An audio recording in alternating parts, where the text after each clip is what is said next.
if you want to get into a little more about the methodology and start reading the docs. Now, the docs get pretty technical, but if you kind of read the first part of it, you start getting a general sense. So this is talking a little bit about how the names are formed. There's a top level name and then what we call subnames. So Alice here is the subname, and how this thing can map to other things.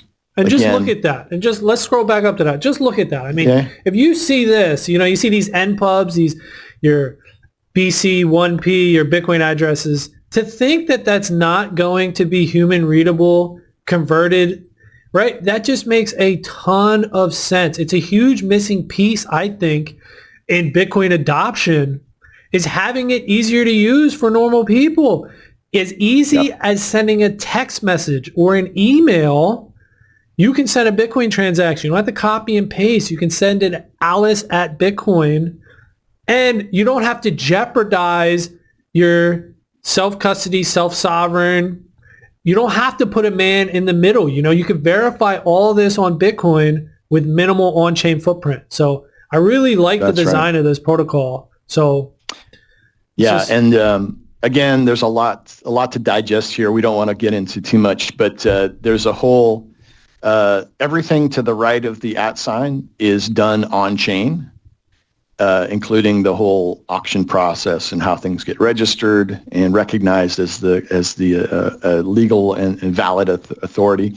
Everything to the left of the @ is managed through zero knowledge proofs and proof sets and a certificate. So and how that works is complicated. And we'll get into more of that at a later time, but just kind of give everybody a sense of it.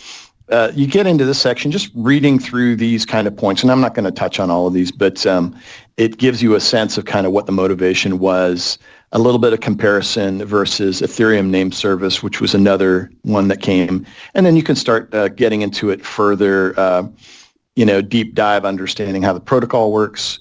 So this section gets into the whole auction process and then how transactions that handle that are constructed. So there's detail here. I'll go back quick. Again, my point here isn't to delve into every little detail, but these are instructions for setting it up on your own. Again, Jason went through all this in painstaking detail, the way it works is that it takes a Bitcoin node and it builds an indexer. So it actually crawls through all the transactions on the Bitcoin node, looking for particularly formed transactions. Now, question on that. Yeah. Does the Spaces protocol pick up other transactions that might have an op return in them? So it's going to see them because it's crawling through every single transaction in every single block. But if it doesn't recognize them as pertinent to Spaces, then it's going to ignore them. Okay, so there's some sort of specific format that the Spaces embeds in the Bitcoin transaction or in the block? Okay. Right. Again, like an opening bid or a bid for a name or a counter bid, all are recognizable transactions. And so you can, because all of the auction phase is handled as on-chain transactions, then you could go and look at the whole history. In fact, we'll look at the Explorer, which is a web interface to this that makes it a little more understandable. But there's a command line tool for kind of interfacing with it. Again, this is probably a lot more than what people want to get into, but this is where I was trying to build a Start9 and an Umbrel package that would be like a one-click install. So you wouldn't have to go through all of these steps, etc. I actually went and installed Umbrel, and it's pretty easy. So I bought another computer, installed it, set up another Bitcoin node just to have fun, to learn, tinker with it, set up Umbrel. And it's pretty easy with Umbrel. They have these apps. It's like an app store. You just download stuff. Yeah. So if Spaces could be put in there, that would be super easy. Which is what I did. Yeah, that would be super easy. I just only did the Space Daemon, the indexer part of it, and the command line. I didn't get. There's now more parts of it that I want to make available in the package, and we can talk about what that means. So I'm going to go back to just the regular Spaces protocol page, and at the top here, you can look at the white paper. It's also a good description of the motivation and background and how things work.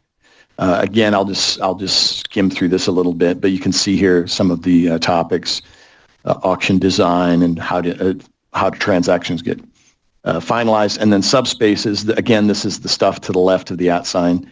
How is that handled with different off-chain and on-chain sort of things? And I mentioned the accumulator, which is the indexer, and also how this works. Yeah, handshake is mentioned in the body.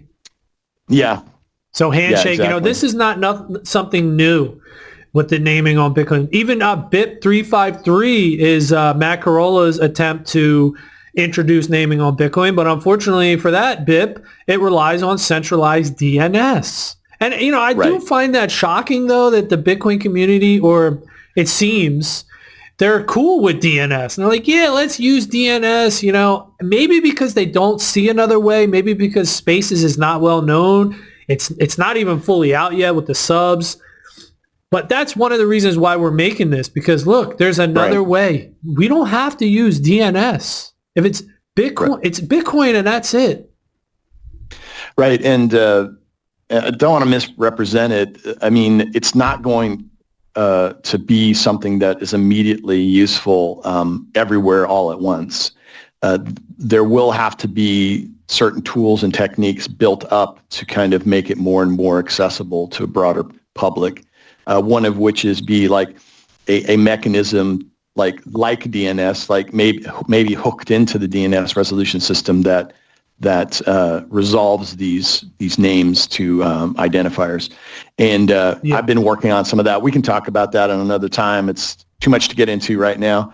But I did want to get a sense and just let people see kind of how this looks a little bit from a web view. There's this website called the Explorer. So if you go to the Explorer, you can see what's going on at this time. So there's some stats up here about how much activity there's been. There's been, to this time, 35 spaces that have been registered, and the number of events. Rollouts are new names coming into the auction process. Again, we'll get into that another time. But you might be curious about this thing. What's this thing, Jason? Total burn. So that's another huge positive for this protocol, where nobody's getting rich off of this. This is being a donation back to the network, as Satoshi would say. The coins are burned, and they're burned in a way that's respectable to Bitcoin. It doesn't create UTXOs and bloat the UTXO set. It burns them in op return. So nobody's getting rich here. This is just a self-sovereign way to add naming to Bitcoin without a middleman or a king at the top getting rich. Right. We talk about how different projects have, companies and startups and founders. Like, I mean, even Ethereum, has Vitalik Buterin as kind of still the head honcho that's kind of calling the shots over there. Most of those Ethereum projects had initial coin allocations to the founders and the founding team. So, you come in, you're pumping their bags, and Bitcoin itself, has no issuer. The protocol itself regulated how things were issued, and there's no company, there's no committee, there's no thing to go after. And while this project had a founding team, still does, none of the founders, there's no secret wallet that accumulates this funds that they're going to be able to spend later. It's provably burnable. And, the founding team, which, we'll probably get a chance to talk to them, maybe bring them on and chat with them a little bit. Yep. They're doing this kind of, out of, real love for the project. And, yes, I mean, I can't really talk to their motivations in any compensation, but I know that they've been very excited to get this going. Let me just kind of scroll down here a little bit. So in auction, these are top level names that are in auction at this point. You can see Vendetta, at Vendetta. is waiting to be claimed. So whoever bid this up and is interested in getting this needs to go through the registration process. Pokemon. Pokemon. What are these things? These like XN, that's weird. Puni codes. So they're emojis. You can even have an like emoji as your Bitcoin wallet address or your Nostr npub. Mm-hmm. This one looks like a little teddy bear. So you could be like at teddy bear face. So Flint, James, I guess all you Jameses out there might be interested in James. Events, these are the activity that's happened lately. And so, yeah, let's and like you were saying about the foundation, Ethereum and Vitalik and all these things, that's probably one of the reasons why Spaces is taking so long, because it doesn't have anyone, it's just us. And we're like, we're going to do this, A couple of guys that are just passionate about their project because it makes a ton of sense to advance Bitcoin. We're the ones that are coming out and doing this. So grassroots, we're not paid. We're just doing this on our own time. There is no foundation. There is no marketing, even though I would love there to be some sort of marketing. And Mike has gone out and done podcasts, and that's how I found it. But we need more, we need more people. So that's why we're doing this. That's right. So, if we look at past auctions, so these are names that are already taken, that they've been registered, and at some point there was a bit of a bidding war for them. Bitcoin is the highest cost of all the top-level namespaces, and it went for 0.1 BTC. So that, what's that today? That's about $8,000? 10 million Satoshis, yeah. Yeah. So in today's prices, that's about $8,000. So that's, most of them, that's kind of the high watermark. But at AI, I mean, AI is pretty hot right now. It's a pretty good one. At ID, I should say. You can see a lot of one-letter names. I guess somebody's thinking that these just having at E or at T or something is going to be very useful. Art. So I missed a lot of these because I didn't come in right when it started. So it had already been out for a couple months, I think it was. So I missed Bitcoin. And I remember, too, I was trying to set it up, and the auctions were going, and it was a couple I wanted. And I was like, I'm going to miss them. Yeah. And I couldn't get it set up in time. Well, as we record this, things are pretty quiet. If I look at upcoming options, there's none available, which means that for as little as about 80 cents, you can start a new name into the process. There's some tools to make that easier. There's a wallet application called Akron.